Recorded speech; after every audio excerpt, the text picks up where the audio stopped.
நம்ம இன்றைக்கி பார்க்க போகிறது இந்த iQOO 10R அப்படிங்கிற புது ஃபோனோட ரிவ்யூ பார்க்க போகிறோம். இந்த ஃபோனோட பெர்ஃபார்மன்ஸ் எல்லாமே எப்படி இருக்குன்னு அப்படின்னு பார்க்கலாம். அதுக்கு முன்னாடி இந்த ஃபோனோட கலரை பற்றி நம்ம பேசி ஆகணும். பார்த்தீங்கன்னா டியூல் டோன் கலரில் சும்மா சூப்பராக ஸ்லீக் அண்ட் காம்பேக்ட், அது ஸ்லிம்மஸ்ட் ஃபோனாக கொடுத்துருக்காங்க 25K பட்ஜெட்டுக்குள்ளே. இது பார்த்தீங்கன்னா நடுவில் பார்த்தீங்கன்னா அந்த ரேஸ் ஓட்டுவாங்கள்ல அந்த மாதிரி ஒரு ஸ்ட்ரக்சர் கொடுத்துருக்காங்க. கலர் பார்த்தாலே தெரியும். நல்ல கேமரா டம்ப்ளிங் பாக்ஸியாக இருக்குது. அவுட் ஆஃப் த பாக்ஸில் நமக்கு என்ன வருது அப்படின்னு பார்த்தீங்கன்னா வந்துட்டு ஒரு சார்ஜர் 18 வாட்ஸ்க்கான charger, type U type C cable, அப்புறம் புக்லெட்ஸ், அப்புறம் சிம் எஜெக்ட் டூல், அப்புறம் டிபியூ கேஸ், இதெல்லாம் நமக்கு பாக்ஸில் கிடைக்கிது. இது ஒரு நல்ல விஷயம், பாக்ஸில் சார்ஜர் வருது. அது மட்டும் இல்லாமல் இந்த ஃபோனில் 8S Gen 3 கொடுத்துருக்காங்க. இது சூப்பரான ஒரு ப்ராசஸர் இன்றைக்கி தேதி வரைக்கும். ஸோ அதுவும் ஒரு நல்ல விஷயம். இந்த ஃபோனில் பார்த்திங்கன்னா வந்துட்டு உங்களுக்கு UFS 4.1 கொடுத்துருக்காங்க. அதாவது LPDDR5Xல் UFS 4.1 உங்களுக்கு கொடுத்துருக்காங்க. இது ஒரு நல்ல விஷயம் அப்படின்னு நீங்கள் நினச்சிங்கன்னா அது உங்களுக்கு 256 GB வேரியன்ட் நீங்கள் வாங்கினீங்கன்னா மட்டும்தான் அது உங்களுக்கு கிடைக்கும். அதை தவிர்த்து 128 GB வேரியன்ட் வாங்கினீங்கன்னா உங்களுக்கு UFS 3.1 தான் உங்களுக்கு வரும். ஓகேங்களா? ஸோ நீங்கள் வாங்கும்போதே முடிவு பண்ணிக்கோங்க. ஆனால் மேபி உங்களுக்கு வந்துட்டு இந்த பட்ஜெட் செக்மெண்ட் அப்படிங்கும்போது வந்துட்டு UFS 3.1ஓட 128 GB தான் வந்து 25,000க்கு லான்ச் பண்ணுவாங்கன்னு நினைக்கிறேன். நம்ம கேமிங் பெர்ஃபார்மன்ஸ் எப்படி இருக்குன்னு பார்த்தீங்கன்னா ஃபுல்லாகவே BGMI 90 FPSல வச்சு விளாண்டாலும் நல்லா அவ்வளோவா ஹீட் ஒன்றும் தெரியல. நமக்கு பெர்ஃபார்மன்ஸ் செம்மையாக இருக்குது. அதாவது ரூம் டெம்பரேச்சர், நார்மல் ரூம் டெம்பரேச்சரில் பார்த்தீங்கன்னா வந்துட்டு 44-45 தான் உங்களுக்கு வருது. மேக்ஸிமம் ஹையஸ்ட் செட்டிங்கில் வச்சாலுமே வந்துட்டு மேக்ஸிமம் 46 டிகிரி செல்சியஸ் வரைக்கும் தான் வந்துட்டு நமக்கு தெரியுது. அதுக்கு மேலே ஒன்றும் போகலை. அதுவும் பார்த்திங்கன்னா வந்துட்டு அந்த சூடெலாம் வந்துட்டு பேக்லலாம் பின்னாடி எதுவுமே தெரியல. அதாவது ஃப்ரண்ட்டில் மட்டும்தான் இதாகுது.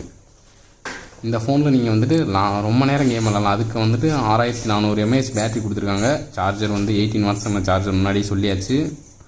20 Hz நெட்ஸ் கொடுத்துருக்காங்க. அது மட்டும் இல்லாமல் 1.5K ரெசல்யூஷனோட 6.7 ஃப்ளாட் AMOLED டிஸ்பிளே தான் கொடுத்துருக்காங்க. கர்வ்டு கொடுக்கல.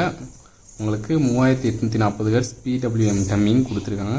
4500 நிட்ஸ் பேக் பீக் பிரைட்னஸும் 1200 நிட்ஸ் டைப்பிக்கல் பிரைட்னஸும் உங்களுக்கு கொடுத்துருக்காங்க.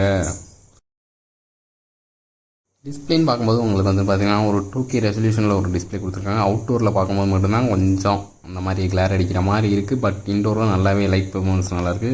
உங்களுக்கு டூயல் ஸ்டீரியோ ஸ்பீக்கர் கொடுத்துருக்காங்க. நல்லாவே இருக்குது பார்க்குறதுக்கு. சவுண்ட் குவாலிட்டியும் நல்லா கிளியராக இருக்குது. கொஞ்சம் லவுடாகவே இருக்குன்னே சொல்லலாம். அண்ட் உங்களுக்கு வந்துட்டு ஃபிங்கர் பிரிண்ட் வந்து இன்டிஸ்பிளே ஃபிங்கர் பிரிண்ட், அதாவது ஆப்டிக்கல் ஃபிங்கர் பிரிண்ட். அதில் வந்து பெஸ்லெஸ் டிஸ்பிளேனால உங்களுக்கு நல்லா கீழே இறக்கி கொடுத்துருக்காங்க. ஸோ ஃபிங்கர் ஸ்கேன் பண்ணுறது ஈஸியாகவே இருக்கும். மேலே பார்த்தீங்கன்னா வந்துட்டு உங்களுக்கு IR பிளாஸ்டர் கொடுத்துருக்காங்க. அது மட்டும் இல்லாமல் செகண்டரி மைக்கும் கொடுத்துருக்காங்க. கீழே சிம் டூல் இருக்குது. அதாவது ஒரு டியூவல் சிம் போட்டுக்கலாம், நானோ சிம் 2 போட்டுக்கலாம். ப்ரைமரி மைக்கு, அப்புறம் டைப் சி போட்டு, அதாவது ஸ்பீக்கர் ஒன்று கொடுத்துருக்காங்க. அதாவது மேலே ஒன்று கீழே ஒன்று டூயல் ஸ்பீக்கர் கொடுத்துருக்காங்க. ஓகேங்களா?